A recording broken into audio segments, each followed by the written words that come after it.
কারণ একজনকে দিয়াই তো বিপদ পড়ছে। একজনকে স্বামী ছাড়া পেটত বাচ্চা দিছিল, তার নাম হলো মরিয়ম। জোরেখান তার নাম কি? এই মরিয়মের বাচ্চা হওয়ার পরে সমস্ত লোকজন সন্দেহ করছে জাকারিয়া নবীকে। জোরেখান কাকে? সবাই যখন জাকারিয়া নবীকে আক্রমণ করলো, তখন জাকারিয়া দৌড়ায় আর বলে, আল্লাহ কাম করলে তুমি আর পিটন খামো আমি।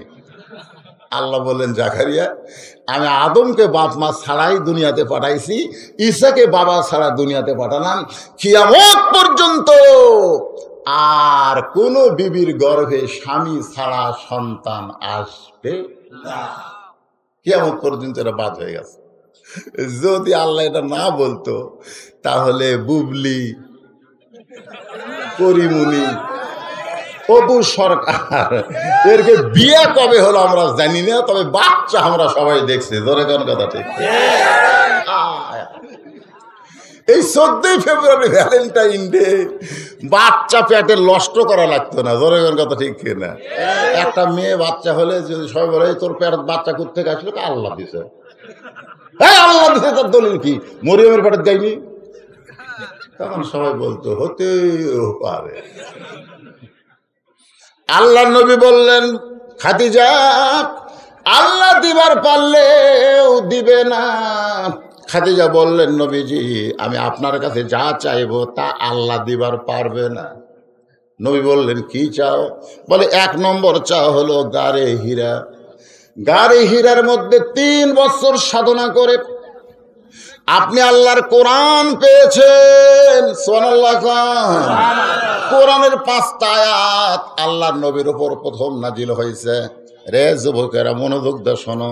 প্রথম শব্দ হলো ইকরা বিইসমি রাব্বিকাল্লাযী খালাক। খুব মনোযোগ দিয়ে শুনবেন। খালাকাল ইনসানা মা আলাক মিন আলাক। একটু মনোযোগ দিবেন। আল্লাহ তাআলা প্রথম শব্দ বললেন ইকরা। ইকরা মানে পড়ো। এখন নবী বললেন, জিবরাইল, আমি কি পড়বো? জিবরাইল, তুমি শুধু পড়তে বলতেছো, আমি কি পড়বো? তুমি পড়তে বললে আমি পড়বো না। জিবরাইল বলতেছে, ইয়া রাসূলুল্লাহ, আমি আপনাকে পড়তে বলতেছি না, আল্লাহ বলতেছে বিইসমি রাব্বিকাল্লাযী খালাক, যে আল্লাহ আপনাকে সৃষ্টি করেছে সেই আল্লাহর নামে পড়েন। নবী বললেন, আমার কোনো আপত্তি নাই, আমার সমস্ত উম্মতকে আমি বলে যাচ্ছি, যেই কোরআন, যেই পড়া আমার উপর আল্লাহ নাজিল করেছে, সেই কোরআন পড়া তোমাদের সকলের জন্য ফরজে আইন। নামাজ পড়া যেমন ফরজ আইন, কোরআন শিক্ষা করা প্রত্যেকটা পুরুষ এবং নারীর জন্য ফরজ আইন। আজকে বাংলার যুবকেরা যদি কোরআনের জ্ঞান থাকতো, তাহলে যুবকেরা এই হারে নষ্ট হবার পারত না। ধরে কোন কথা ঠিক কিনা? আজকে কিশোর গ্যাং হয়ে গেছে, কিশোরেরা পর্যন্ত গ্যাং হয়ে গেছে। আসার সময় দেখলাম একই বয়সের ছেলেরা ঘুরতেছে। এরা কি করবে ভবিষ্যতে? একটু মনোযোগ দিয়ে শোনেন। আমি যে আয়াতে কারিমা তেলাওয়াত করেছি, ইজা আসাবাতুহুম মুসিবা, বিপদ আপদ মুসিবত কিন্তু আমাদের ঘরে ঘরে এসে গেছে। জোরে কোন কথা ঠিক কিনা? সেদিন চাপাই নবাবগঞ্জ ওয়াজ করতে গেলাম, বাবা আর মা 2 জন ইউন অফিসে গেছে, যা বলতে, স্যার, আমাদের ছেলেকে আপনারা কাস্টডি করেন, আমাদের একটা মাত্র ছেলে, তাকে আপনারা কাস্টডি করে 5 বছর জেল দেন, কারণ এই ছেলে বাপকে মারে, মাকে মারে। স্যার বলতে, টিওনো বলতে, যে কেন মারে? বলি, ইয়াবা খায়, হিরোইন খায়, ফিনফিনিল খায়, গাঁজা খায়, দিবার না পারলে বাপ মাকে মারে। আমাদের ছেলেরা যেভাবে নষ্ট হওয়ার পথে চলতেছে, যে কোনো মুহূর্তে এরা বাপ মার গায়ে হাত তুলবে। ধরে কোন কথা ঠিক কি না? রে যুবকেরা শোনো, একটু মনোযোগ দিয়ে শুনবা। খাদিজা বললেন, রাসূলুল্লাহ, ওই যে গাড়ি হীরার মধ্যে 5টা আয়াত আপনি পেলেন, আসার পরে আপনি দুনিয়াতে চলে এলেন, আর গাড়ি হীরায় কোনোদিন গেলেন না। আমি খেয়াল করে দেখেছি, ওই জুব্বাটা, যেই জুব্বা পরা অবস্থায় আপনার ওপর কোরআনের আয়াত নাজিল হলো, এই জুব্বাটা আপনি যত্ন করে রাইখা দিয়েছেন। আমি যখন মরে যাব, ওই কোরআন নাজিল হওয়ার জুব্বাটা আমার কাফনের কাপড় হিসাবে দিয়া দিবে। ওগো নবীজি, আমার 2 নম্বর চা হলো, আপনার পবিত্র হাত দিয়া আপনার পবিত্র হাত দিয়া আমার দেহখানা কবরের ঘরে নামায় দিবেন। আমার 3 নম্বর চাওয়া হলো, কবরে যাওয়ার পরে সবাই মাটি দিয়ে যখন ফেরত আসবে, এমন সময় 2টা ফেরেশতা আল্লাহ কবরে পাঠায় দিবে। জোরে কোন কয়টা? 2টা ফেরেশতা কবরে পাঠায় দিবে। মুনকির নাকির আসিয়া যখন জিজ্ঞাসা করিবে, দিন কি তোমার মাবুদকে, বা তখন কি বলিবে? সবাই বলেন, ফেরেশতা আসিয়া যখন জিজ্ঞাসা করিবে, দিন কি তোমার মাবুদকে, বা তখন কি বলিবে? সবাই বলেন, আল্লাহ বিনে নাই রে মাবুদ। বলেন না কেন? আল্লাহ বিনে নাই রে মাবুদ, জবানে তাই বলো রে, বলো মুখে আল্লাহ রাসূল সবে বলো। ওগো নবী, মুনকির নাকিরের 3টা প্রশ্নের উত্তর আমি খাদিজা দিবার পারবো না, আমার পক্ষ থেকে আপনাকে উত্তর দেওয়া লাগবে। এই 3টা চাওয়া যদি আপনি পুরা করেন, আর কবর নিয়ে আমি কোনোদিন কাঁদবো না। সঙ্গে সঙ্গে নবী খাদিজার কপালে চুম্বন দিয়ে বললেন, খাদিজা, ওই আল্লাহর শপথ করে বলতেছি, আমার আগে যদি আপনার মৃত্যু হয়, তাহলে আপনার 3টা চাওয়াই আমি পুরা করব ইনশাআল্লাহ। আপনারা বলেন তো, এখানে রাসূল কিন্তু একটা মারেফতের কথা বলছেন। কি বলছেন? মারেফতের কথা বুঝতে পারছেন? কি কইছে? এই দেখেন, এই এক ভাই বুঝছে যে আপনার আগে যদি আমার মৃত্যু হয়, তাহলে এখানে রাসূল বুঝাই দিলেন, কে কখন মরবে এটা আল্লাহ রাসূলও জানে, আর আপনারা জানেন। জানেন না? এত সাল আগে আমাকে নামাইকে, আরো এত বছর ক্ষমতা থাক মরে কে রে ভাগলা। আমার 5 ফিরে একজন হুমকি মারছে, আমাকে চিনিস, আমি কার দল করে তুই জানিস, খালি বগুড়া থেকে ঘুরে এসে তো সাইজ করবো রে। আমাকে 5 ফিট থেকে পূর্ব দিকে বগুড়া হচ্ছে 15 কিলো, মোটরসাইকেল পালসার নিয়ে যাচ্ছে, ঘুরে এসেই তো সাইজ করবো। ওই তো গরিব মানুষ ব্যান্ডেজ করে চলছে, বলতেছে ভাই ঘুরে যাই আমাকে সাইজ করবার চাইছিলে, আঙ্গুর খাও। তখন কান দেওয়ার বলে, ভাই রে ভাই রে, তোর সাইজ করবার চাইছি আমি, আর আমার সাইজ করলো কে? মশান কম করে মারেন, মশান কম করেন। মানুষ হিসাবে কোনো ক্ষমতার অহংকার দেখাবেন না, সব ক্ষমতার মালিক আমার আল্লাহ। ধরে কোন কথা ঠিক কিনা? তাবারাকাল্লাযী বিয়াদিহিল মুলকু ওয়া হুয়া আলা কুল্লি শাইইন কাদির। 2 জন ধরে টেজত তুলে দেয়, মাজা ঠিক মতো খাড়া করবার পারে না, তারপরে 2 হাত দিয়ে ডাকে আর ক্ষমতা দেখায়, খেলা হবে খেলা হবে। জোরে কোন কথা ঠিক কিনা? আল্লাহ তাই পাগলা রে, 2 বার পাতলা পায়খানা দিলে তুই হাসপাতালত পড়ে যাবি। জোরে কোন কথা ঠিক কিনা? অহংকারের চাদর কার হাতে? আরো জোরে বলেন, অহংকারের মালিক কে? আল্লাহ রাসূল বললেন, খাদিজা, আমার আগে যদি আপনার মৃত্যু হয়, এ কথার দ্বারা রাসূল বুঝাইলেন কে কখন মরবে এটা আল্লাহর নবীও পর্যন্ত জানে না। মা খাদিজা দুনিয়া থেকে বিদায় নিলেন। আমার মায়েরা যারা পর্দার অন্তর আছেন, একটু মনোযোগ দিয়ে শুনবেন। মাগরিবের নামাজের পর আমি এখানে এসেছি, আপনাদের তেমন কোনো ওয়াজ হয়নি। জোরে কোন কথা ঠিক কিনা? মাদের জন্য একটা আলাদা ওয়াজ করা লাগবে, কারণ আমার মায়েরা যদি ভালো হয়ে যায়, আমাদের যুবকগুলো ফেরেশতার মতন চরিত্র হয়ে যাবে। এক মা বলতে, হুজুর আমার ছেলে তো বসে থাকা পেশাব করে না, খাড়া হয়ে করে, তা আপনি একটু দোয়া পড়ে দেন তো, ওই দিন বসে পেশাব করে। তা আমি এখন বললাম, কে রে বসিস না কেন? আমার দোষ নয় হুজুর, তো দোষ খা। আমি ওর মারে কইলাম, মা সত্যি করে বলো তো, তোমার এই বাচ্চা কি অ্যানালগ না সিজার করা? তখন বলতে তো, হুজুর সিজার করা। আমি ও সেই জন্যই, কারণ সিজার করা বাচ্চারা পেট কাটার পরে কথা কয় না, নিঃশ্বাস নেয় না, কান্দেও না, কারণ 2 দিন আগে যে পেট কাটছে, তখন ডাক্তারও পেটের মধ্যে নিয়ে এরকম ঘুরে আনার পরে ওর মাথাতে একটা ঝাঁকি লাগে, এই ঝাঁকি করে কান দেওয়াতে এই যে অস্থির ই বসবি না। একটা মা যদি ভালো হয় তার পেটের সন্তান আল্লাহর ওলি হয়। ধরে কথা কর না কেন? ও মা শোনেন, বাংলাদেশের কোন ডাক্তার তার বউরে সিজার করায় না। খোঁজলে দেখেন কোন ডাক্তারের বউ সিজার হয় না। নরমালে বাচ্চা হবেই, হয়তো 2 দিন পরে হবে। একটু প্রসব বেদনা লাগে, মা হবা, তোমার পায়ের তলে সন্তানের জান্নাত, আর তুমি একটু কষ্ট সহ্য করবে না। সামান্য ব্যথা তখন স্বামী লেজা সিজার করে। বাংলাদেশের শোনেন, বাংলাদেশের কোনো ভালো ডাক্তার তার বউরে সিজার করায় না। বাংলাদেশের কোনো পীরের বউ মুরিদ হয় না।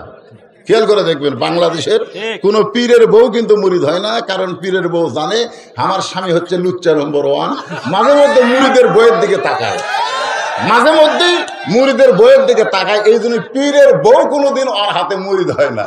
আর একটা কাজ হলো, মৌলানার বাড়িতে কিন্তু মিলাদ হয় না।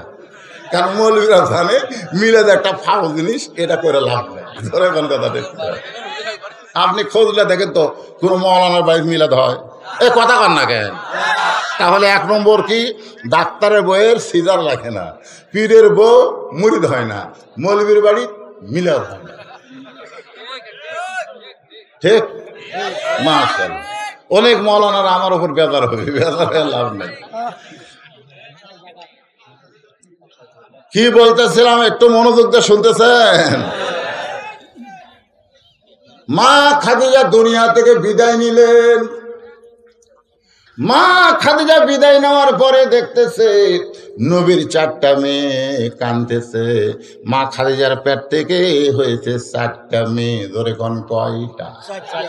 4টা মেয়ে কাঁদতেছে। জয়নাব, নামগুলো খেয়াল করবেন, জয়নাব, রোকেয়া, কুলসুমা, ফাতেমা।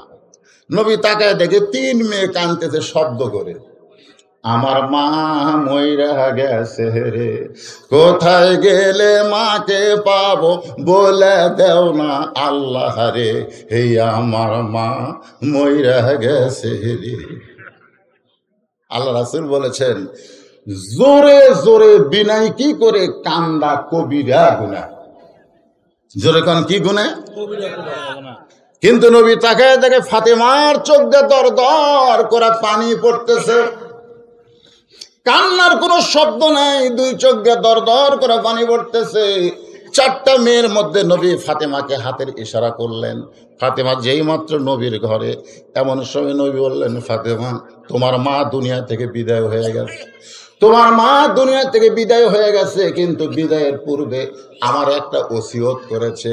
ওসিয়তটা হলো তোমার মাকে তুমি গোসল করাতে হবে, তোমার মাকে কাফনের কাপড় পরাতে হবে। ও ফাতেমা, অন্য কাউকে সেই গোসলে অংশগ্রহণ করা চলবে না, অন্য কাউকে কাফন পরাতে অংশগ্রহণ করা চলবে না। তোমার মা ওসিয়ত করেছে তোমার হাতেই গোসল করে নিবে, তোমার হাতেই কাফন পরায় নিবে। ফাতেমা বলতেছে, বাবা আমার আরো 3টা বোন আছে, তাদেরকে কি সঙ্গে নেওয়া যাবে না? রাসূল বললেন, ফাতেমা তোমার মা শুধু তোমার ব্যাপারে ওসিয়ত করেছে। ফাতেমা চোখের পানি বের করে বললেন, বাবা আমার মা কি কারণে আমার জন্য ওসিয়ত করলো? আল্লাহর নবী বললেন, ফাতেমা কথা প্রসঙ্গে একদিন তোমার মাকে বলেছি, ও খাদিজা তুমি হবা জান্নাতের 1 নম্বর, তুমি 1 নম্বর জান্নাতি নারীদের ভিতরে। আল্লাহ তোমাকে 1 নম্বর জান্নাতি ঘোষণা করেছে, আর নারীদের ভিতরে ফাতেমাকে জান্নাতি নারীদের নেত্রী বানাইছে।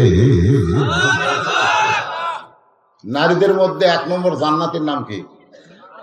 খাদিজা। খাদিজা খুব খেয়াল করবেন, জান্নাতি 1 নম্বর জান্নাতি হলো খাদিজা, আর নারীদের মধ্যে 1 নম্বর জান্নাতি নারীদের নেত্রী হলো ফাতেমা। এই জন্যে তোমার হাতে তোমার মা গোসল করায় নিবে, ওসিয়ত করা জায়েজ আছে। এখান থেকে বোঝা গেল আপনি মরার আগে ওসিয়ত করবেন, আপনার কবর কারা খুঁড়বে আপনি ওসিয়ত করবেন। কোনো বেয়ানামাজি যেন আপনার কবর খোঁড়ার চান্স না পায়। এই কথা কয় না কেন? কোনো বেয়ানামাজি, আপনি নামাজি না, তা আপনি নামাজি, আপনার কবর বেয়ানামাজি খুঁড়বে কেন? দুনিয়ার একটা বাড়ি বানাতে আপনি যদি ভালো মিস্ত্রি খোঁজেন, যেই বাড়িতে আপনি থাকার গ্যারান্টি নেই, সেই বাড়ি বানাতে 3 তলা 4 তলা বাড়ি বানাতে যদি আপনি ভালো মিস্ত্রি খোঁজেন, যেই কবরে 50,000 বছর থাকা লাগবে, সেই কবর খোঁড়ার জন্য ভালো মিস্ত্রির দরকার নাই। এই কথা কোন আছে না নাই? আমার এলাকার কেউ মরলি ওরাই 5 জন, গোটা এলাকার কবর খোঁড়ার দায়িত্ব নিয়েছে ওরা 5 জন। কবর খোঁড়ার আগে এসে যাই মরে গেছে তার ছেলের কাছে, তার বাপের কাছে বলে, ভাই আমরা তো কবর খোঁড়বার যাচ্ছি, 5 প্যাকেট সিগারেট দাও। কয় প্যাকেট? আগে বিড়ি চাচ্ছিল, এখন আর বিড়ি চায় না। ওরা সিগারেট নিয়ে টানতে টানতে গোরস্থান গেছে। যাই কোদাল মারতেছে তার মুখত 1 সিগারেট, যাই মাটি তুলতেছে ওর মুখত একটা, যাই কোদাল কবর সোজা করতেছে ওই একটা। সিগারেটের দুর্গন্ধে গোরস্থানে একটা ফেরস্তাও নাই। ফেরেশতারা সাইডে খাড়া হয়ে আছে, আল্লাহ কাকে ফাইটে কেন? যে হারে বিড়ি টানতেছে আল্লাহ, আমরা যাবার পারতেছি না। এই বিড়ি খোর কবর খোলার পরে যখন দাফন করা হয়, তখন মুনকিন নাকি আসার চুল ধরে তোলে। মাইয়াত বলবে, আপনারা কে ভাই? বলে মুনকিন নাকি। তো প্রশ্ন করা ছাড়া আমাকে এরকম করে শাস্তি দিচ্ছেন, আগে বল তো কবর খুললো কে? এই তোর কবর থামা করে নাক ধরে আসা লাগলো, এই শয়তান। এই জন্যই বিড়ি খোর বেনামাজি যেন আপনার কবর খুঁড়তে না পারে, মসজিদের মুয়াজ্জিন দিয়ে আপনি গোসল দিবেন। মসজিদের মুয়াজ্জিনকে আপনি আগে 10,000 টাকা দিয়ে থাকবেন, ভাই এই মরে গেলে আমাকে একটু গোসল করায় দিও। কারণ রাসূল বলেছেন হাসরের ময়দানে মুয়াজ্জিনের মাথা সবচাইতে উপরে থাকবে, শুধু মাথা উপরে থাকবে না, মুয়াজ্জিনের মাথায় একটা নূরের টুপি পরায় দিবে। জোরে কোন সুবহানাল্লাহ। এমন একটা ভালো মানুষ আপনাকে গোসল করা। জোরে কোন কথা ঠিক কিনা? মসজিদের ইমামকে বলবেন, হুজুর আমার 14 গোষ্ঠীর মধ্যে মৌলবি নাই, কি করতে কি কয়, আপনি একটু আমার জানাজা পড়াবেন। ধরেন 5,000 টাকা হাত দিলেন, কবে মর্ম আমি দরকার নেই, আগে টাকা 5,000 দিয়েছিল। সুবহানাল্লাহ না কেন? তাহলে ওসিয়ত করার দরকার আছে না নাই? আল্লাহ নবীর 4টা মেয়ের মধ্যে খাদিজা ফাতেমাকে ওসিয়ত করলেন। এবার ফাতেমা বলতেছে, বাবা তাহলে আমার মাকে গোসল করাতে যায়। ফাতেমা একা একা মা খাদিজাতুল কুবরাকে গোসল করাই দিলেন। গোসল করার যখন হয়ে গেল, ফাতেমা এসে বলতেছে, বাবা এখন আমার মাকে কাফনের কাপড় পরাবো, মেহেরবানি করে কাপড়ের ব্যবস্থা করেন। সঙ্গে সঙ্গে আল্লাহর নবী ওই জুব্বাটা বের করে ফাতেমার হাতে দিলেন। ফাতেমা জুব্বা হাতে নিয়ে ছোট বাচ্চার মতন কান্না শুরু করে দিলেন। আল্লাহ রাসূল বলে, ফাতেমা কান্দো কেন? ফাতেমা বলে, বাবা আমি মায়ের মুখে গল্প শুনেছি, আমি মায়ের মুখে গল্প শুনেছি, আমার মা ছিল মক্কার সব চাইতে ধনবতী রমণী। একদিন খাদিজা বলতেছে, ফাতেমা আমার বিয়ার খবর জানিস? ফাতেমা চুম করে বলতেছে, মা আপনার যখন বিয়া হয়েছিল তখন আমি কোথায় ছিলাম? খাদিজা বলতেছে, তুই তো তখন হসিনি রে। তা আমি হইনি তাহলে জানবো কেমনে? যেরকম আল্লাহ সূরা ফিলে বলেছে, আলাম তারা কাইফা ফাআলা রাব্বুকা বিআসহাবিল ফিল, আপনি কি হস্তি বাহিনীর খবর জানেন? রাসূল বলতেছে, আল্লাহ এই হস্তি বাহিনী কখন আসছিল? আপনি জন্ম নেওয়ার 5 বছর আগে। সুবহানাল্লাহ না? এর মধ্যে কি হিকমত আছে না নাই? যেরকম আছে না নাই? ফাতেমা বললেন, মা আপনার বিবাহের খবর আমি কেমনে জানবো? তবে মনে হয় আপনার বিবাহের খবরে জানার কিছু আছে। ও মা মেহেরবানি করে বলেন। খাদিজা বললেন, ফাতেমা তোমার বাবার সঙ্গে যখন আমার বিয়ে হয়েছিল তখন তোমার বাবা আমার বাড়িতে রাখালি করত। যেই বলেছে রাখালি করতো, সঙ্গে সঙ্গে ফাতেমা দৌড়ে এসে মায়ের মুখটা চাইবা ধরে বলে, মা খবরদার এই কথা আপনার একবার বলবেন না, কারণ মেয়েরা বাবাকে এত ভালোবাসে, বাবার কোনো ছোট কথা তারা শুনতে চায় না। আপনারা কি মনে করতেছেন মেয়েরা? এ শোনেন কারা? রাসূল বলেছেন মেয়েরা বাবাকে বেশি ভালোবাসে, মেয়েরা বাবাকে বেশি ভালোবাসে। আর সেই বাবা হজ করতে যাওয়ার সময় 15 বিঘার জমির 14 বিঘা ছেলে দিছে। আর যে 1 বিঘা আবাদ হয় না, বেদিক ডাকা বলতেছে, মা তোমাকে আমি ঠকাইনি মা, ওই 1 বিঘা তোমাকে দিলাম। ছেলে মেয়ে কান্দার বলে, বাবা আমাকে দেওয়ার কি দরকার আব্বা, আমার ভাই কি দেন। আল্লাহ আমাকে ছেলে দেয়নি, আল্লাহ আমাকে ছেলে দেয়নি, 3টা মেয়ে দিছে। মেয়ের বাড়িতে যখন যাই, যদি খালি বলি মা আজকে যাবো, মেয়ের সামনে এসে কান্দে আর বলে বাবা আজকের দিন থাকেন। আমি না আমার কাজটা মাথায় যাই। আমি যখন বের হই মেয়ের বাড়ির থেকে, দেখি মেয়ে আসতেছে আমার পেছনে পেছনে। আমি কোনো মা বাড়ির যা, বাসার যা, আসিস না। মেয়ে আমার দাঁড়িয়ে আছে। অনেক দূর যাওয়ার পরে তাকায় দেখি মেয়ে অন্না দিয়ে চোখের পানি মুছতেছে আর বলতেছে বাবা আবার কবে আসবে। আর বাপ যদি ছেলেকে বলে বাবা আমি 40 দিনের জন্য যাচ্ছি রে, 40 দিনের জন্য সিল্লার যাচ্ছি, ছেলে বলতেছে কবে যাবেন আব্বা? আগামী শনিবার। আমি সব ঠিকঠাক করে দিচ্ছি। গাঠি গুটি বান্ধা বাপক স্টেশনে থুয়ে এসে বাড়ি মোজ করতেছে। আজ থেকে ফেতনা গেল, আজ থেকে ফেতনা গেল। বাপকে বুড়ে বসে চিল্লা পেটা দিয়ে তুমি বাড়ির জুয়ান মানুষ আড্ডা মারো, চিল্লা মারলে তুমি জুয়ান কি মারা লাগবে? জোরে কোন কথা ঠিক কিনা? এ বুড়ারে পাঠাস কেন রে? বুড়ার তো চাকরি নাই। বুড়া বয়সে যা বলবে আল্লাহ পেনশন হিসাবে কবুল করবে। জোরে কোন আল্লাহ কোরআনে বললেন ওয়া কাযা রাব্বুকা আল্লা তা'বুদু ইল্লা ইয়াহু ওয়া বিল ওয়ালিদাইনি ইহসানান। রে দুনিয়ার মানুষেরা তোমরা শোনো, আল্লাহর ইবাদতের পর তোমাদের 2 নম্বর দায়িত্ব হলো বাপ মার প্রতি ইহসান করা, দয়া করা, ভক্তি করা। এ কথা কার? আরো জোরে বলেন কার? মায়ের পায়ের তলে সন্তানের জান্নাত। আজকে সেই মাকে ছেলে দেখতে পারে না, শাশুড়ির সামনে, বউয়ের সামনে শাশুড়িকে বলতেছে আম্মা আমি কাছে বাজারে যাচ্ছি, আপনি ডাব খাবেন না গ্লুকোজ খাবেন? আম্মা আম্মা কি সুর? বউ বলতেছে আমার মা দুটাই খায়, দুটাই খায়, ডাবও খায় গ্লুকোজ খায়। এখন বলতেছে আমি দুটাই আনবো, আম্মার জন্য দুটাই আনবো। ব্যাগ লিয়ে যখন বের হচ্ছে দরজাত মা খাড়ায় আছে, দরজাত মা খাড়ায় আছে। ছেলে মায়ের দিকে তাকায় না। মা বলতে দেখে রে 3 দিন হলে তোর চেহারা দেখার জন্য আমি খাড়ায় থাকি, তুই আমার দিকে তাকাস না কেন? 10 টাকার পান আনবি, আমার পান নাই।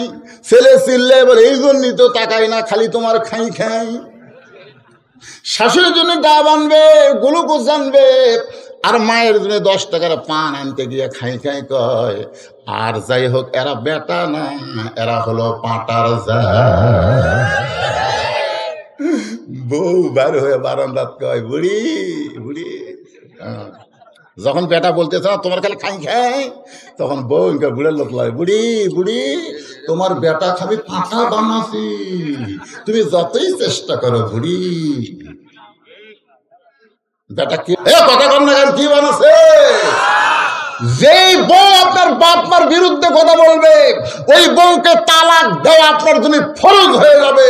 কারণ বউ বাংলাদেশ স্বভাব নাই, বাপ মাও কান্দে বললে আর পাবেন না। বলে তোমার কথা ঠিক কিনা? একদিনই বউকে বলবেন শোন শোন আমার বাপ মার বিরুদ্ধে আমার কাছে বলবি 1 তালাক, আর একদিন বলবি 2 তালাক, আর একদিন বলবি জীবনের মতন তালাক। ওই বউ 2 পাও ধরে বলবি আসলে আপনি মরদ মানুষ, জীবনে আপনার বাপ মায়ের বিরুদ্ধে বলবি না। শ্বশুরের বাড়ির কেউ আলে হাই রে খিলেন ভাই, আর বাপের বাড়ি কেউ। আমার মায়েরা যারা পর্দার অন্তরালে একটু মনোযোগ দিয়ে শোনেন। ফাতেমা বলতেছে বাবা মক্কার দোকানে কি নতুন কোনো কাপড় নাই? নতুন কাপড় না দিয়ে পুরাতন জুব্বা দিচ্ছেন। আমি গল্প শুনেছি আমার মায়ের কাছে। আমার মা বলল ফাতেমা তোর বাবা আমার বাড়িতে রাখালি করতো। দুপুর বেলায় আমি বেলকুনিতে বসে তাকায় দেখি সব রাখাল ঘরের মধ্যে আরাম করতেছে। আমি রাখালের সর্দারকে বললাম হাজার হাজার উর্দুম্বা চড়ানো বাদ দিয়ে তোমরা দুপুর বেলা ঘরে আরাম করো, কারণ কি? রাখালের সর্দার বলে মালকিন আপনি জানেন না আমরা ভাগ্য গুণে এমন একটা রাখাল পাইছি যে রাখাল চাকরিতে জয়েন করার পরে আপনার উট দুম্বাগুলো সব ভদ্র হয়ে গেছে। রাখাল যদি বলে খাও, সঙ্গে সঙ্গে উট দুম্বা খায়। রাখাল যদি বলে চলো, উটের লাইনে উট, দুম্বার লাইনে দুম্বা, রাস্তা নেই। খাদিজা মুসকি মুসকি হাসিয়ার বলে, রাখালের সর্দার, এই গাঁজা করে গল্প কোথায় পাইলা? জন্তু জানোয়ার কোনোদিন মানুষের বাধ্য হতে পারে না। রাখালের সর্দার বলে, বিশ্বাস যদি না হয় তাহলে আপনি তদন্ত করতে পারেন। খাদিজা বলে, ফাতেমা, ওই রাখালের কথা মতো আমি তদন্ত করতে গিয়ে দেখি সূর্যের তাপে মরুভূমির বালু পুরো উত্তপ্ত হয়ে গেছে, পাহাড় পোড়া গন্ধ আসতেছে, কিন্তু তোমার বাবা 25 বছরের রাখাল, তার মাথায় সূর্যের কোনো তাপ নেই। কে যেন একটা ছাতা ধরেছে। কাছে গিয়া দেখি একখণ্ড মেঘ তোমার বাবার মাথার উপর ভাসতেছে। তোমার বাবা যেই দিকে যায় মেঘটাও সেই দিকে যায়।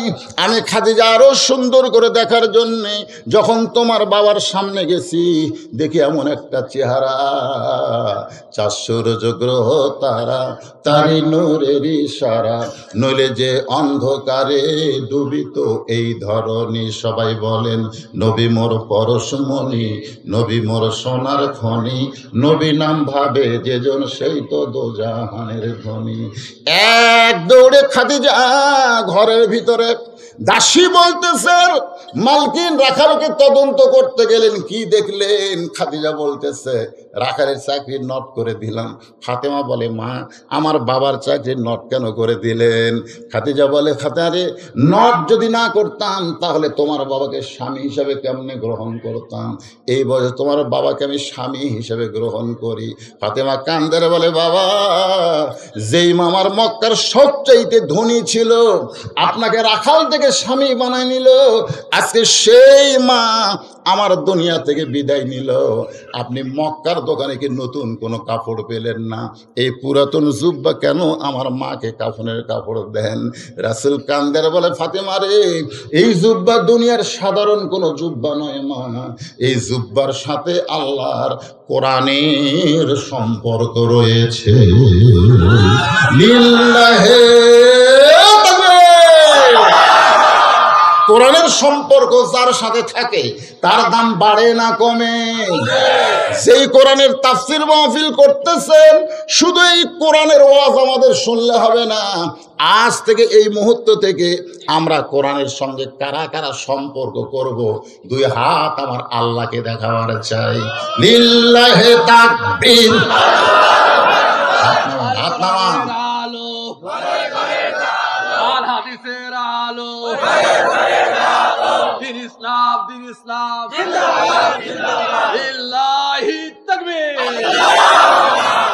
আল্লাহর কোরআনের সঙ্গে সম্পর্ক রাখতে গেলে মানুষের তৈরি আইনকে গ্রহণ করা যাবে না।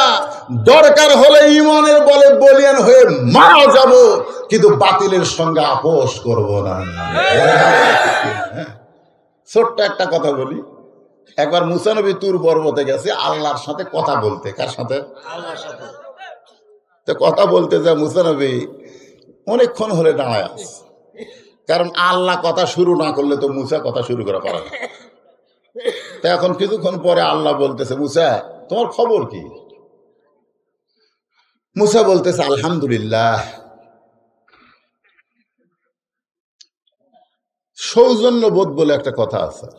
আমি যখন বললাম, ভাই আপনারা কেমন আছেন, তখন সবাই বললেন আলহামদুলিল্লাহ, বলেননি? তখন আপনাকেও কিন্তু বলা দরকার ছিল, হুজুর আপনি কেমন আছেন, এটা কিন্তু বলা দরকার, এটা সৌজন্য বোধ। এখন মুসা আলাইহিস সালাম চিন্তা করে, আমি কেমন আছি এটা আল্লাহ জানলো, আল্লাহ কেমন আছে এটাও তো আমার জানা দরকার, কারণ দেখা তো হচ্ছে না, খালি কথা হচ্ছে। তো মুসা সাহস করে বলছে, আল্লাহ আপনার খবর কি? তখন আল্লাহ বলতে, মুসা, আমার খবর তুই জানবার চাস, তুই কি দেখবার চাস না শুনবার চাস? তো মুসা বলতেছে, আল্লাহ শোনার চাইতে দেখাই ভালো, কারণ সারা জীবন তো শুনেই গেলাম, আপনি খালি করলেন আর আমি খালি শুনলাম। আল্লাহ বলে, আমি আল্লাহ কেমন আছি যদি দেখবার চাস, ইযহাব ইলা ফিরাউন ইন্নাহু তাগা, তাহলে ফেরাউনের কাছে যাও, আমি আল্লাহর খবর তোমার দেখা হবে। মারাত্মক কথা। কিন্তু আমি আল্লাহ কেমন আছি যদি জানবার চাও কার কাছে চাও? ফেরাউনের কাছে যাও। মুসা আলাইহিস সালাম চিন্তায় পড়ে গেল, কি রে আল্লাহ কেমন আছে রে ফেরাউনের কাছে কেন? আমিও কিন্তু মাঝে মাঝে চিন্তায় পড়ি। আমিও জিজ্ঞাসা করি, ভাই কি খবর? আলহামদুলিল্লাহ। এদের দেখতেছেন হুজুর পুকুর, এটাই বাড়ি দিছি। পুকুরের সামনে যে জমি দেখতেছেন এগুলো আমার হুজুর। আর ওই সাইডে যা দেখতেছেন আপনি দেখেন, ওই সাইডটা আমার ভাইয়ের। আর পিছনে যা দেখতেছেন এলা আমার বাপ মায়ের। এই এলাকার মধ্যে পা দেওয়ার জায়গা কারো নেই। তো সবই যদি তোমাকে হয় আল্লাহর, তখন বলে হুজুর আল্লাহরা দেখবার গেলে 2 মিনিট হাঁটা লাগবে। কয় মিনিট? 2 মিনিট হাঁটে মসজিদের সামনে যা বলতে হুজুর এখানেও আল্লাহর কিছু ছিল না, এখানেও আল্লাহর কিছু ছিল না।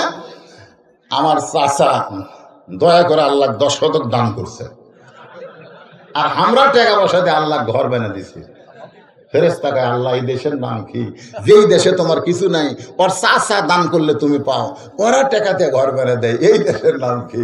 আল্লাহ বলে ওটাই ফেরাউনের দেশ।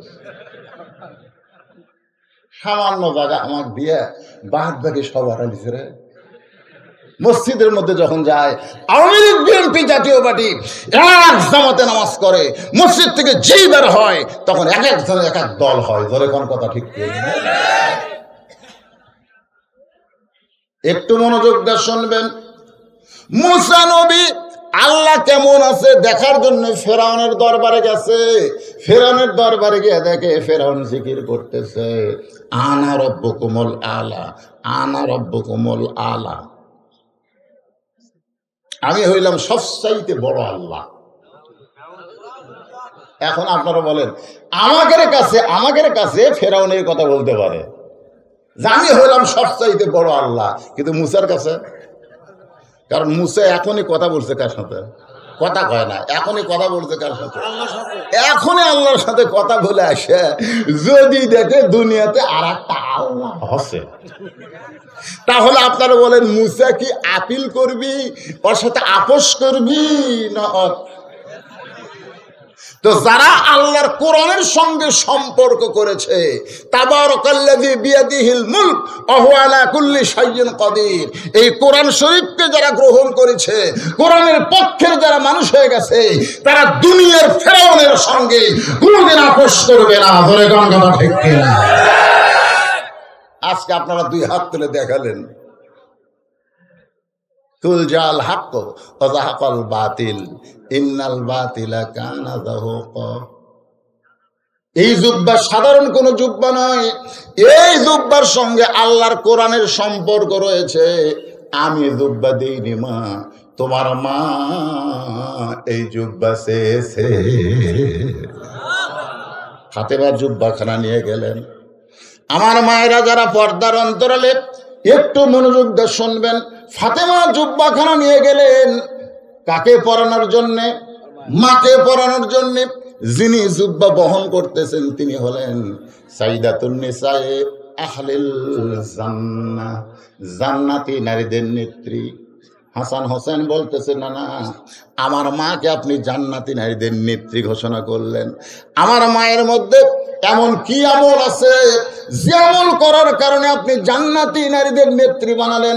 আল্লাহ রাসূল বললেন, হাসান হোসেন, শুধু তোমার মা জান্নাতি নারীদের নেত্রী না, তোমরা 2 ভাই হলো সাইয়্যিদুশ শাবাবে আহলিল জান্নাহ, জান্নাতি যুবকদের সরদার। হাসান হোসেন নানার 2 হাত ধরে বলে, আমরা 2 ভাই এমন কি আমল করলাম যে আমল করার কারণে জান্নাতি যুবকদের সরদার হব?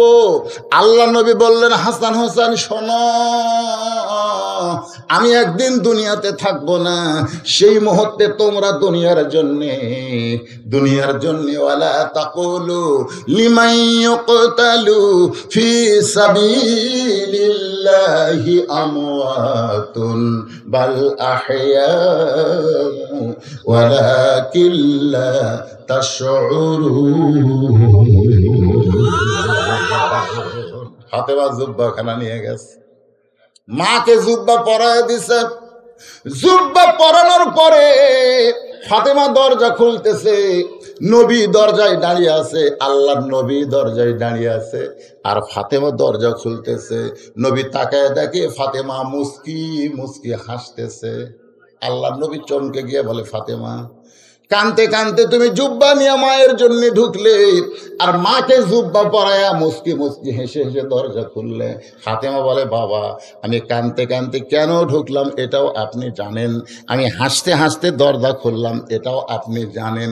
আল্লাহ রাসূল বলে, ফাতেমা তুমি কানতে কানতে ঢুকেছো আমি জানি, কারণ মেয়ে তার মাকে কাফনের কাপড় পরাবে, অবশ্যই কানবে, কিন্তু হাসতে হাসতে দরজা খুললে এটা আমি জানি না, এটা আমি জানি না।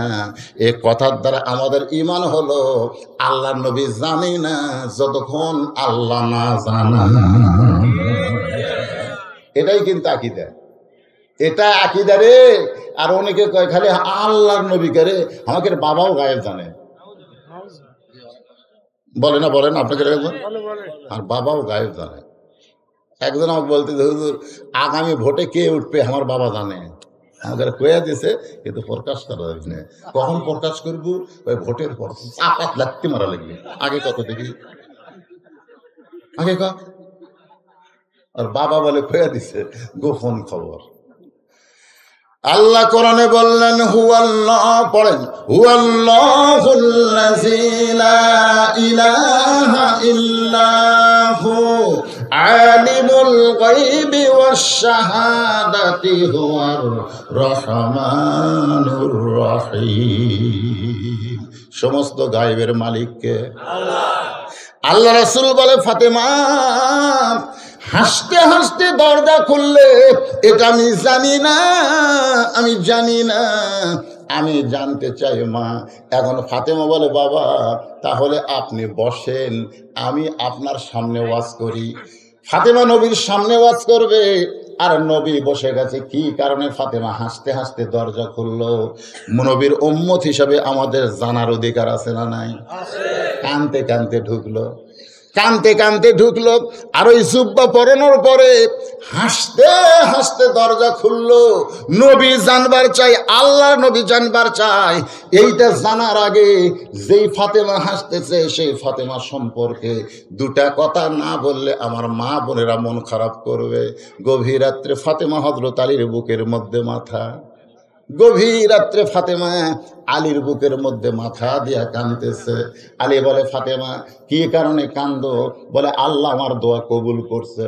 আলী বলে, ফাতেমা তুমি কি পাগলি হয়ে গেলে? আল্লাহ দোয়া কবুল করছে, তাহলে কান্দো কেন? ফাতেমা বলে, স্বামী কি দোয়া আল্লাহ কবুল করছে আপনি কি শুনবেন না? ফাতেমা বলতেছে, আল্লাহ আমার পর্দার দোয়া কবুল করেছে। আমি সব সময় বলেছি, আল্লাহ আমি পর্দা নিছি, ফাতেমা আমার মৃত্যুটা পর্দার ভিতরে দিও। আল্লাহ রাতের অন্ধকারে পর্দায় আমার মৃত্যু কবুল করেছে। আলী বলতেছে, আলহামদুলিল্লাহ, যে জীবনে পর্দার মধ্যে থাকলো সে পর্দার মধ্যেই মরবে, যে মুসলমানের উপরে থাকবে সে মুসলমান হয়েই মারা যাবে। যেরকম কথা ঠিক কিনা? সারা জীবন নামাজ নাই, রোজা নাই, আর মরার সময় মুসলমান হয়ে মরবে, এটা কখনোই কল্পনা করা যায় না। আলী বলতেছে, ফাতেমা তাহলে আবার কান্দো কেন? ফাতেমা বলে, স্বামী কবে মৃত্যু হবে এইটাকে আপনি শুনবেন না? আলী বলতেছে, মৃত্যুর খবর আল্লাহ ছাড়াই দুনিয়াতে কেউ বলতে পারে না। ফাতেমা বলতেছে, স্বামী গো, আল্লাহ আমাকে জানাইছে আজকের গভীর রাত্রে আমার মৃত্যু হবে। যেই বলছে আজকে আল্লাহ আমাকে জানাইছে আজকে গভীর রাত্রে আমার মৃত্যু হবে, গাছের গোড়া কাটলে গাছটা যেমন পড়ে যায় তেমনি পড়ে গেলেন ফাতেমা। হযরত আলী ঘরের মাঝায় মুস্কি মুস্কি হাসে। যে গভীর রাত্রে মারা যাবে সে হাসতেছে। আলীর মাথাখানা উরাতের উপরে নিয়ে কপালে দুইটা চুম্বন দিয়া বলতে, স্বামী গো, আপনি আসাদুল্লাহিল গালিব, আপনি হচ্ছেন আনা মাদিনাতুল ইলমি ওয়া আলিউ বাবুহা, আপনি হচ্ছেন শক্তিশালী বীর, আপনি হচ্ছেন জ্ঞানের সম্রাট। আমি ফাতেমা মরে যাব এইটা শোনার পরে আপনি কেন কাঁদতেছেন?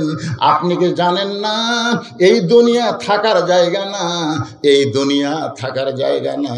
আমি সকলকেই লক্ষ্য করে বলতেছি, ভাইজান যারা যুবক আছে আছো, কিশোর আছো, মুরব্বী আছো, সকলে আমার সঙ্গে একসঙ্গে বলবেন, এই দুনিয়াতে আসলে যাইতে হবে।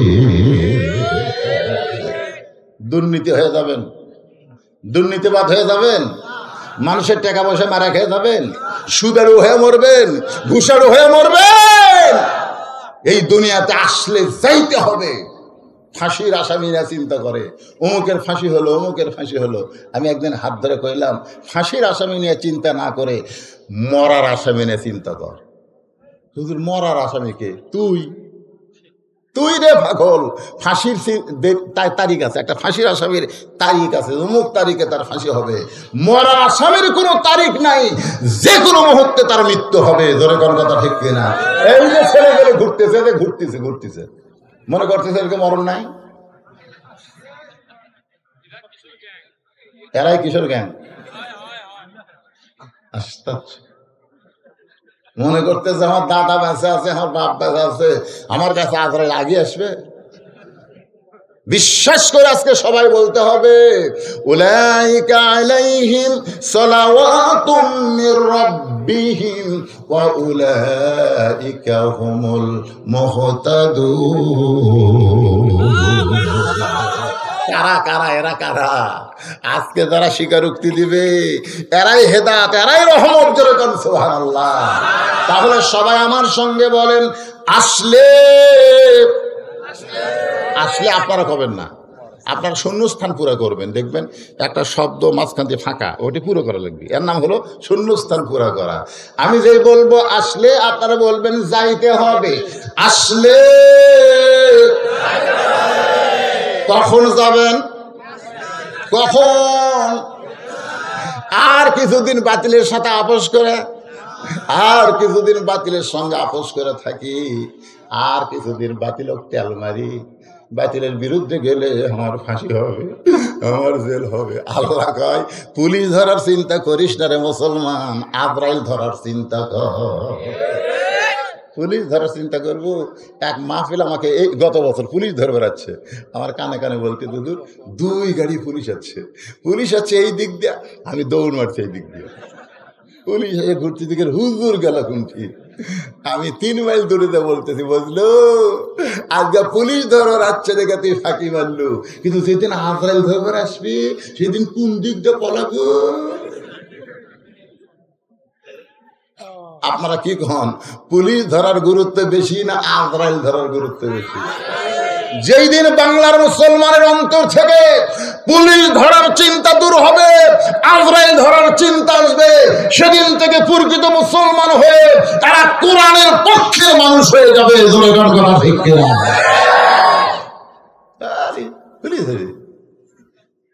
পুলিশ জি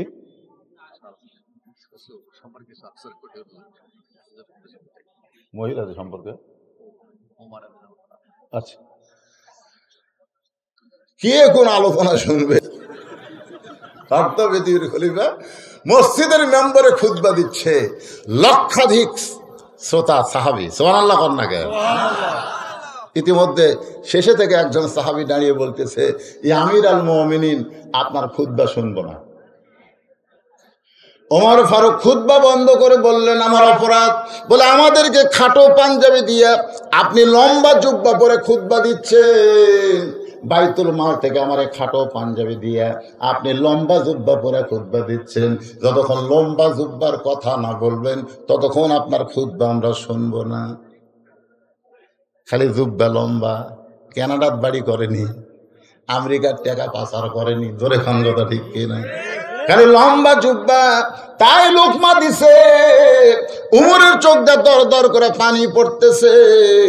এমন সময় আব্দুল্লাহ ইবনে ওমর বাবার পাশে দাঁড়ায় বলতেছে, রে নবীর সাহাবীরা, আজকে জুমার দিনে তোমাদের খাটো পাঞ্জাবি হলেও তোমরা নতুন কাপড় পরেছো, কিন্তু আমার দিকে তাকায় দেখো, আমার পরনে কোনো নতুন কাপড় নাই। সমস্ত সাহাবীরা বলে, আব্দুল্লাহ, তাহলে তুমি জুমার দিনে নতুন কাপড় কেমনে পরো নাই?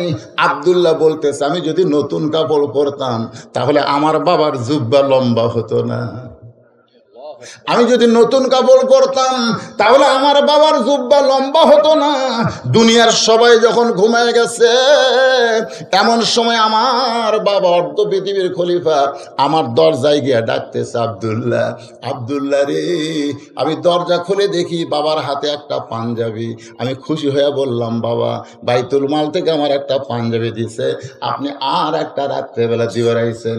সঙ্গে সঙ্গে আমার বাবা কোরআন থেকে তেলাওয়াত করলেন, ইন্নাল্লাহা ইয়ামুরুকুম আন তুআদ্দুল আমানাতি ইলা আহলিহা ওয়া ইযা হাকামতুম বাইনান নাস আন তাহকুমু বিল আদল। জোরে গান সুবহানাল্লাহ।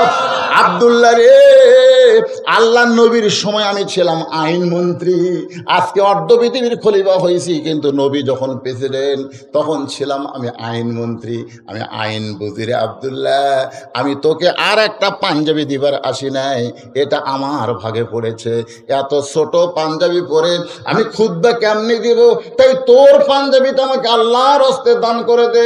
আব্দুল্লাহ বলে, আমার কাপড়ের টুকরা বাবাকে দান করার পরে বাবারটা আর আমারটা একত্র করে বাবা লম্বা জুব্বা বানায়া এখন খুতবা দেয়। এখন বলো খুতবা শোনা যাবে কি না? সমস্ত সাহাবেরা কান্দের, বলে, আল্লাহ, তোমার কোরআনের পক্ষে যখন মানুষ হবে আর কোরআন দিয়ে যখন রাষ্ট্র চলবে, তখন এমন নেতাই মুসলমান দেখতে পাবে, এমন নেতা আসলে যাইতে হবে। ওগো স্বামী, আমি দুনিয়া থেকে বিদায় নেওয়ার পর আমার তিনটা চাওয়া আপনি পুরা করবেন। 1 নম্বর চাওয়া হলো আমার লাশ কিন্তু রাতের অন্ধকারে দাফন করা লাগবে। রাতের বেলা মারা যাব আর দিনের বেলা দাফন করবেন, চলবে না। আমার মায়েরা শোনেন, আপনাকে জন্য ওয়াজ। আমার 2 নম্বর চাওয়া হলো আমার কোনো জানাজার ব্যবস্থা করবেন না। আলী বলতেছে, লক্ষ মানুষ তোমার জন্য দোয়া করবে, তুমি কেন জানাজা নিবা না? ফাতেমা বলে, 1 লক্ষ কেন, দুনিয়ার তামাম মানুষ যদি বলে ফাতেমা ভালো, সমস্ত মানুষের মুখের দিকে আল্লাহ তাকায় থাকবে না, আল্লাহ খালি হাসান হোসেনের বাপের দিকে তাকায় থাকবে। সমস্ত মানুষ যদি বলে ভালো আর আপনি যদি বলেন ভালো না, ওই ভালো দিয়ে ফাতেমা জান্নাত পাবে না। আর দুনিয়ার তামাম মানুষ যদি বলে ফাতেমা খারাপ আর আপনি যদি বলেন হাসান হোসেনের মামার বিবি ভালো, এক স্বামীর সার্টিফিকেটে ফাতেমার 8টা জান্নাতের দরজা আল্লাহ করে দিল। ওগো স্বামী, আমার 3 নম্বর চাওয়া হলো আমার লাশটা কিন্তু খাটনিতে তুলবেন না, কারণ খাটনি কাঁধে নিলে আমি ফাতেমার দেহের ওজন পরপুরুষ বুঝতে পারবে। আমি ফাতেমা পর্দানিশী, পরপুরুষের কাঁধে আমি চড়তে চাই না। আমার বাবা যদি দুনিয়াতে থাকতো, মরা মেয়ের লাশের খাটনি বাবা কাঁধে নিবার পারত। আমার হাসান হোসেন যদি বড় হইতো, মায়ের লাশের খাটনি কাঁধে নিবার পারত। ওগো স্বামী, আপনি কাঁধে করে জান্নাতুল পূর্ব কোনায় সবুজ রঙের একটা বাতি জ্বলবে, ওই বাতি বরাবর আপনি আমাকে দাফন করবেন। আলী ফাতেমাকে দাফন করতে গেছে, কবর খুঁড়েছে আবু যর গিফারি, পুরোপুরি করে নাই। ওই ঘটনা সকলে জানেন। কবরের কাছে গিয়ে দেখে একটা বাতি, ওই বাতির দিকে আলী খেয়াল করে দেখে আল্লাহ নবীর রওজা থেকে ফাতেমার কবর পর্যন্ত নূরের বাতি চলে এসেছে। ওই বাতি বরাবর হযরত আলী ফাতেমাকে দাফন করে 2 হাত তুলে মাবুদকে বলে, আল্লাহ, আমার ফাতেমাকে দুনিয়ার জীবনে আমি শান্তি দিবার পারি নাই। আমি গরিব ছিলাম বলে আমার কাছে ফাতেমা কোনোদিন চেয়েও আমাকে কষ্ট দেয় নাই। আজকে আমি আল্লাহ খুশি হইয়া তোমার কাছে রেখে গেলাম, তুমি আল্লাহ খুশি হইয়া যাও। এই দোয়া করার পরে তাকায় দেখে সামনে কয়েকটা পুরাতন কবর দেখা যায়। এই মাত্র ফাতেমার কবর দিলাম, সেই কবরটা কোন জায়গায়? গোটা জান্নাতুল বাকি হযরত আলী দৌড়ায়, গোটা জান্নাতুল বাকি দৌড়ায় আর বলে, ফাতেমার কবর, ফাতেমার কবর, ফাতেমার কবর। কে যেন ডাক দেওয়ান, আলী রে, আর দৌড়াস না, ফাতেমার কবর পাবি না। আমি আল্লাহ জোহরা ডিগ্রি দিয়া ফাতেমার কবরটাকে দুনিয়ার মানুষের কাছ থেকে পর্দা করে দিয়েছি। আমার মায়েরা যারা পর্দার অন্তরালে মা, যতই নামাজ পড়েন, রোজা করেন, পর্দা যদি না থাকে আপনাদের আমলও আল্লাহ কবুল করবে না। এই জন্য আল্লাহ কোরআনে বলেছেন, অকরনা ফি বুয়ুতিকুন্না ওয়ালা তাবাররাজনা তাবাররুজাল জাহিলিয়াতিল উলা। ফাতেমা বলতেছে, বাবা মুস্কি মুস্কি হাসার কারণ হলো আপনার জুব্বা আমার মাকে পরাতে গেছি, সুবহানাল্লাহ, আপনার জুব্বা আমার মাকে পরাতে গেছি, এমন সময় ইয়ানজুরু বি নূরিল্লাহ, ইয়ানজুরু বি নূরিল্লাহ, আমি নূরের নজর করে দেখি আমার মায়ের গায়ে আল্লাহ জান্নাতের পোশাক পরায়া দিছে। সঙ্গে সঙ্গে আল্লাহ নবী দরজায় বসে গেলেন, ছোট বাচ্চার মতন কান্না শুরু করে দিলেন। ফাতেমা বলে, বাবা আমার মাকে জান্নাতের পোশাক আল্লাহ পরাই দিছে, এইটা শোনার পরে আপনি খুশি না হয়ে কান্দেন কেন? রাসূল বলে, ফাতেমা এই কান্না কোনো দুঃখের কান্না নয়, এই কান্না হলো আমার আনন্দের কান্না। তুই কি বলতে পারিস ফাতেমা, এই দুনিয়াতে সর্বপ্রথম আমার হাতে কলেমা পড়ে মুসলমান কে হয়েছে? সর্বপ্রথম আমাকে নবী বলে স্বীকার কে করেছে? ও ফাতেমা, দুনিয়াতে প্রত্যেকটা বিবি স্বামীকে তেমন গুরুত্ব দেয় না। আমি যত বড় হুজুর হই না কেন, আমার বউয়ের কাছে কিন্তু আমি হুজুর হইনি। বহুদিন আমার বউকে বলছি, অনেক আগে বলে থাকি, লক্ষ লক্ষ মানুষ আমাকে হুজুর কয়, রে তুমি একটাবার হুজুর ডাকো তো। আর বউ খালি মুসকি মুসকি হাসে। হাসো কেন? বলে জনগণ আপনাকে চিনে না তাই হুজুর কয়, কিন্তু আমি তো চিনি মালটা কি। নিজের বইয়ের কাছে হুজুর হতে পারলাম না 37 বছর ওয়াজ দিয়া, আর আল্লাহ নবী সর্বপ্রথম বইয়ের কাছে নবী হয়েছে।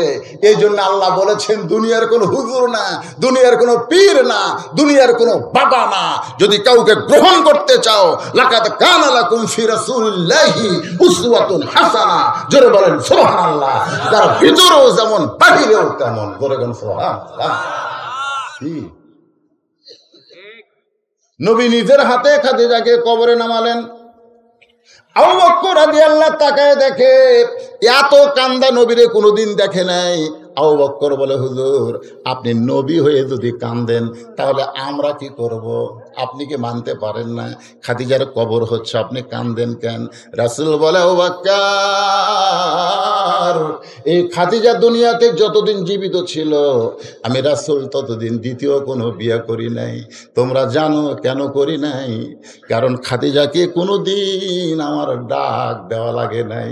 রাত 2টা বাজে না 3টা বাজে না কয়টা বাজে, ওইটা আমি নবী কোনো দিন খেয়াল করিনি। খালি দরজাতে এসে দাঁড়াইছি, সঙ্গে সঙ্গে ঘরের দরজা খুলে গেছে। নবী চমকে বলে, খাদিজা এই গভীর রাত্রে দরজা কেমনে খোলো? খাদিজা বলে, ইয়া রাসূলুল্লাহ আপনি হলেন মিশকাম্বর, আপনি যখন বের হয়ে যান আমি দরজার কাছে নাক লাগায়া দাঁড়িয়ে থাকি, আপনি যখন আসেন আপনার দেহের গন্ধে আমি দরজা খুলে দেই। রাসূল বলে, আবু বকর আজকে খাদিজাকে দাফন করে চলে যাব, আমার জন্য কে দরজা খুলবে? খাদিজার কবরে মাটি দেওয়া হয়ে গেল। সবাই যখন চলে গেছে, এমন সময় আল্লাহ রাসূল খাদিজার কবরের কাছে দাঁড়িয়ে আছে। আপনারা যারা এখানে বসে আছেন ভাই, আমাদের সকলের কবরে 3টা প্রশ্ন আছে না নাই? যখন কবরে যাবেন না, মুনকির নাকির এসে বলবে, মান রব্বুকা, তোমার রব কে? এখন যেভাবে খোলেন ওই মরার পরে সেভাবে কবে, আরে বাবা রে, তাহলে হিন্দুরাও তো পারবি। আমি এক হিন্দুরে করেছিলাম, কে মনে কর 3টা প্রশ্ন তোমাকে যদি করে, মান রব্বুকা, আল্লাহ, আমার দিন কাকা ইসলাম, আমার নাবিও কাকা মোহাম্মদ রাসূলুল্লাহ, তোরাও তো পারবি। মান রব্বুকা যখন আপনাকে বলবে, আপনাকে ঘুম থেকে চেতনই হবার দিবি না। আপনি দইতে ঘুমাচ্ছেন, আপনাকে চেতন হওয়া দিবি না, আপনার নামাজ ছাড়া হবে। আপনি যে নামাজ পড়ছেন ওই নামাজ দাঁড়িয়ে বলবে, এই মনকে দেখে রে কাকে রব সম্পর্কে প্রশ্ন করতেছিস? বলতো এই লোকটা দিনে কয় ওয়াক্ত নামাজ পড়ছে? কয় ওয়াক্ত নামাজের ফজর কয় রাকাত, ফরজ কয় রাকাত? সুন্নত কয় রাকাত ক? এক বছরে কয় ওয়াক্ত পড়ছে? এক বছরে কয় রাকাত পড়ছে? যদি আমাদের শুরুতেই বলে আলহামদুলিল্লাহ রাব্বিল আলামিন, রুকুর জায়গায় কয় সুবহান রাব্বিল আযীম, শেষদাত কয় সুবহান রাব্বিল আলা, এতবার রব রব করে দুনিয়ার থেকে যাই কবর হচ্ছে, তা আবার মান রব্বুকা মুনকিন নাকি চিল্লে বলবি আল্লাহ তোমার বান্দাকে মান রব্বুকা প্রশ্ন করার পরে নামাজ যে খেপা খেপছে, এখন করি কি? আল্লাহ কয় যার নামাজ আছে তার রবের উত্তর হয়ে গেছে। ধরে নামাজ না পড়ে কবরের জায়গায় আল্লাহ চাপাত যা বাড়ি বসাবি ভাই, ওই জায়গা কানার ঠসা একটা ফেরেস্তা আছে। ধরে কোন ঠিক কিনা? চোখেও দেখবে না, কানে শুনবে, সমানে মারে। এই জন্য একটা গান আছে, একটা গান আছে না নাই? ফুলগুলো হায় অভিমানে ঝরে যায়, আমি মালা গেথে বলো কারে পরাবো, সে যে কেন এলো না, কিছু ভালো লাগে না, কবরে আসুক তারে আমি সিল মারিও। দিনের সিল রাতত মারছে, একলাই 10টা মারছে, 20টা মারছে, খালি মরিয়া দেখো সিল কুটি মরে। ধরে কথা দেখছি সকাল আসা গল্প করতেছে, হুজুর কেউ দেখিনি, হুজুর দরজা জানলা বন্ধ করে খালি কাটিছি আর মারিছি, দুই কান্দ দুই ফেরেশতা কয় এই শয়তান আমরা কি ঘুমাচ্ছ না করে, খালি মরিয়া দেখ তোর আন্দার ফাটাবি। ধরে কোন কথাটি কথা কন না। 2 নম্বর প্রশ্ন করবে আমা দিনুকা, তোমার দিন কি? যেই বলবে তোমার দিন কি, আকিমুদ্দিন, কোরআনের মধ্যে আল্লাহ বলেছেন আকিমুদ্দিন, দিন কায়েম করো। দিন কায়েম করার জন্য যারা ইসলামে আন্দোলন করে, ঘরত থাকবার পারে না, মসজিদ বলতে চোর ডাকাত বাটপার সবাই আছে, কিন্তু ইমামকে পুলিশ খুঁজতেছে। ধরে কোন ঠিক কিনা? বাড়িতে নাই, যেখানে সেখানে ঘুমায়। দিন কায়েমের আন্দোলন বলবে আল্লাহ, যেই লোকটা তোমার দিনকে বিজয় করার জন্য জঙ্গি জিএমবি রাজাকার হলো, দুনিয়াতে শান্তি পাইল না, কষ্ট দিল, নানা রকম নির্যাতন দিল, তাকে আবার দিন সম্পর্কে প্রশ্ন করো। ফেরেশতা বলবে আল্লাহ তোমার বান্দাকে ওমা দিনুকা প্রশ্ন করতে, ইসলামী আন্দোলন যে খেপা খেপছে, আল্লাহ বলবে যার জীবনে ইসলামী আন্দোলন আছে, 2 নম্বর প্রশ্নের উত্তর তার হয়ে গেছে। এবার প্রশ্ন করবে আমার নাবিউকা, তোমার নবীকে? দূর থেকে আল্লাহর নবী দৌড়ে এসে বলবে রে মুনকির নাকির, যে আমার সুন্নত দাড়ি নিয়ে কবরের মধ্যে আসলো, এই দাড়ির জন্য ওর ব্যাগ চেক করছে, এই দাড়ির জন্য অহক নানা রকম তিস্করি করছে।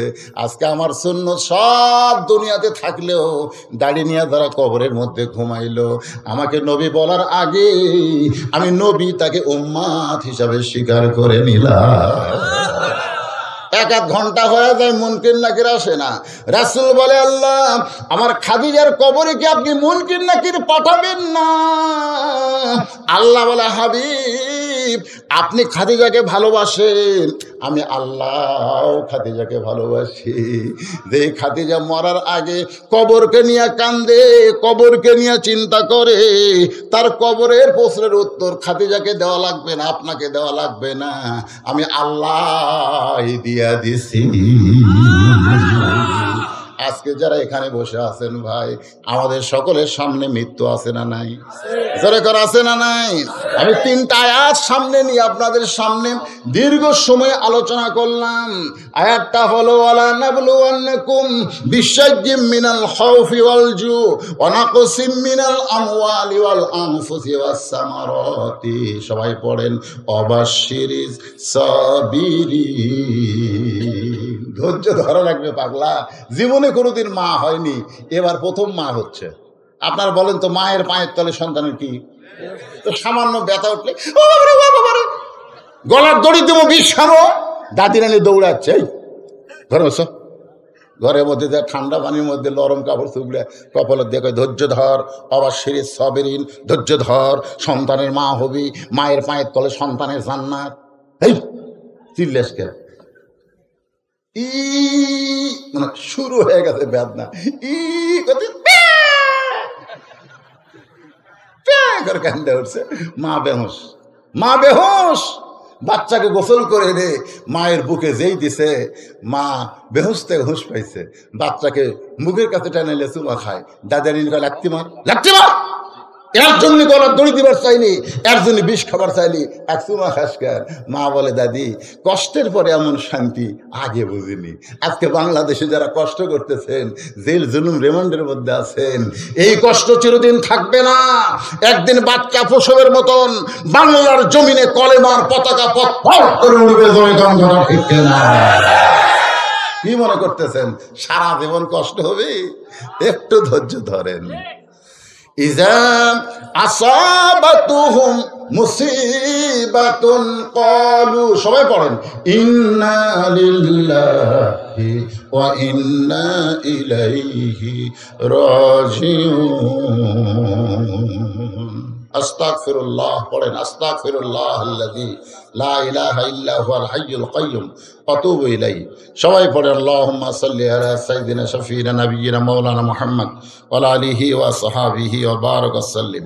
ভাইজান, আমরা আজকে আমার ছোট ভাই মাইক ছেড়ে দিচ্ছে, আমি সেখান থেকে উঠে 2 ঘন্টা আপনাদের সামনে আলোচনা করলাম। আপনার দোয়া করবেন। বহু অসুখ নিয়ে আমি স্টেজে আইছি, অনেক অসুখ। আল্লাহ যেন আমাকে সুস্থতা দান করে। হ্যাঁ, সবাই বলি আল্লাহুম্মা আমিন। মোনাজাতের পরে আমার লেখা একটা বই আছে, সুন্নাতের বাগান। সুন্নাতের বাগান একটা বই আছে, যদি কেউ নেন মাত্র 30 টাকা দাম, নিয়ে যাবেন। এখনই দোয়া হচ্ছে। নতুন যদি কেউ সদস্য, কত সদস্য আছে? না 50 জন। এটা আগে বলা লাগতো, আমি বলছি ওনাদের না কিছু নেই। তা আপনারা সদস্য হবেন। কয় হাজার টাকা সদস্য? 1000, 1500, যে যা পারেন। নতুন সদস্য যদি হতে চান, এখানে আপনারা রসিদ কাটবেন ইনশাল্লাহ। এই যুবকেরা প্রত্যেক বছর এরকম মাহফিল করবে, আপনারা সদস্য। আল্লাহুম্মা আমিন। সবাই দোয়ায় শামিল হন। আল্লাহুম্মা আমিন। আল্লাহুম্মা আনতাস সালাম ওয়া মিনকাস সালাম, তাবারাকতা ইয়া যাল জালালি ওয়াল ইকরাম।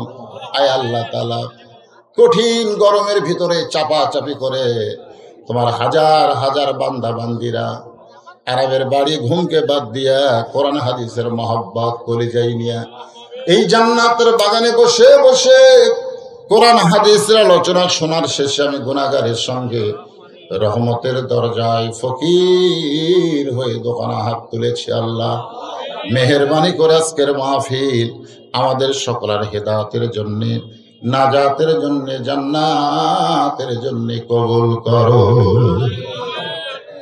এই মাহফিলের শুরু থেকে শেষ পর্যন্ত যত আলোচনা হয়েছে, আল্লাহর মধ্যে যদি ত্রুটি হয়, ভুল হয়, মাফ করো। এর যা হাদিয়া মঞ্জুর করো। সোনার মদিনায় নবী পাকের রওজা মুবারকে কবুল করে নাও। তামাম বিআই কেরাম, আসহাবে কেরাম, তাবিঈন কেরাম, তাবিঈন কেরাম, তামাম পৃথিবীর মাটির নিচে যত মুমিন মুমিনা শুয়ে আছে, আল্লাহ সকলের আরওয়াহ পরে হাদিয়া কবুল করো। আমরা যারা হাত তুলেছি, আমাদের জনম দুঃখনী মা যাদের কবরের ঘরে চলে গেছে, আল্লাহ মেহেরবানি করে মায়ের কবরটাকে জান্নাতের টুকরা বানিয়ে দাও। আমি সহ আজকের মাহফিলের দ্বিতীয় আলোচক সহ যারা আমরা বাবা হারা ইতিম হয়ে গেছে, আল্লাহ মেহেরবানি করে বাবার কবরকে জান্নাতের টুকরা বানিয়ে দাও। আমাদের দাদা দাদি, নানা নানি, আত্মীয় স্বজন, শ্বশুর শাশুড়ি যাদের কবরে গেছে, আল্লাহ কবরবাসীদের মাফ করে দাও। যেই যুবকেরা কষ্ট করে মেহনত করে হাজার হাজার টাকা খরচ করে জান্নাতের বাগান লাগাইল, এই যুবকদের জন্য দোয়া করি, আল্লাহ এদেরকে 5 ওয়াক্ত নামাজি কবুল করো। এদের মধ্যে কেউ যদি ব্যবসা করে, ব্যবসার বরকত দিও। কেউ চাকরি করলে চাকরির মধ্যে বরকত দিও। খেতে খামারে কাজ করলে আল্লাহ রহমত বরকত দিও। আমার মা বোনেরা পর্দার অন্তরালে বসে বসে ওয়াজ শুনলো, আবিদা সালিয়া পর্দার যে কবুল করে, মা ফাতেমার চরিত্র দান করো। আমি অসুস্থ, আমার মতো যারা অসুস্থ, সুস্থতার নিয়ামত দান করো। আজকের মাহফিলের সম্মানিত সভাপতিকে আল্লাহ তুমি কবুল করো, সহ সভাপতিদের কবুল করো, প্রধান অতিথিদের কবুল করো, বিশেষ অতিথিদের আল্লাহ তুমি কবুল করো। আল্লাহ এই গ্রামের মধ্যে আল্লাহ রহমত বরকতের দরজা খুলে দাও। এই যুবকেরা কত কষ্ট করেছে, মেহনত করেছে, টাকা পয়সা খরচ করেছে। আল্লাহ এই যুবকগুলোকে কোরআনের বিজয়ের আন্দোলনের সৈনিক হিসাবে কবুল করে নাও। আল্লাহ আজকে ফিলিস্তিন তোমার ঘর, যেই ঘরের মধ্যে দয়ার নবী ইমামতি করেছে, সমস্ত নবী রাসূল মুসল্লি হয়েছে, আল্লাহ সেই ঘর আজকে ইহুদিরা দখল করতে চায়, কিন্তু মুসলমানের এক ফোঁটা রক্ত থাকতে সেই ঘর দখল করতে দিবে না। আজকে হাজার হাজার ফিলিস্তিনে মাজলুম শহীদ হয়ে দুনিয়া থেকে চলে যাচ্ছে। আল্লাহ আল্লাহ রক্তের মধ্যে তুমি মুসলমানের বিজয় দিয়া দিও। আল্লাহ তোমার ঘরকে তুমি হেফাজত করো। তোমার ঘরকে ওরা নষ্ট করতে চায়। তুমি যদি আব্রাহা বাদশাকে আওয়াবিল পাখি দিয়ে সাইজ করতে পারো, তুমি তো সে আল্লাহ। আল্লাহ দুনিয়া থেকে ইহুদিদেরকে আল্লাহ তুমি খতম করে দাও, ধ্বংস করে দাও। আল্লাহ আল্লাহ মায়ের বাচ্চা ছেড়ে দিচ্ছে বাংলাদেশে, মা সন্তান জন্ম দিলে সন্তান হিসাবে দেয়, আর ফিলিস্তিনের মা যখন সন্তান জন্ম দেয় ওই সন্তান একটা মুজাহিদ হয়ে জন্ম নেয়। 100 বছর হয়ে গেল ফিলিস্তিনের যুদ্ধ চলতেছে। আল্লাহ আর কত রক্ত নিবা, কত পরীক্ষা নিবা। আল্লাহ ফিলিস্তিনের উপরে তোমার রহমত বরকতের দরজা খুলে দাও। আল্লাহ কাশ্মীরের মুসলমান, বাংলাদেশের মুসলমান সহ মাজলুমদের তুমি জালেমদের হাত থেকে হেফাজত করো। আলেম ওলামার প্রতি তুমি খাস রহমত নাজিল করো। আল্লাহ সেই কোরআনের পাখিগুলোকে তুমি ফিরে দাও। আল্লাহ সুবহান রাব্বিকা রব্বিল ইজ্জাতি আম্মা ইয়াসিফুন ওয়া সালামুন আলাল মুরসালিন আলহামদুলিল্লাহি রাব্বিল আলামিন। ওয়াজাল আখিরাতি কালিমাতুন ইনদাল মাউতি লা ইলাহা ইল্লাল্লাহু মুহাম্মাদুর রাসূলুল্লাহ সাল্লাল্লাহু আলাইহি ওয়াসাল্লাম। আসসালামু আলাইকুম ওয়া রাহমাতুল্লাহি ওয়া বারাকাতুহু। যদি সম্মানিত মুসলিম ভাই আমার বিভিন্ন জায়গা থেকে এখানে এসেছেন, এনারা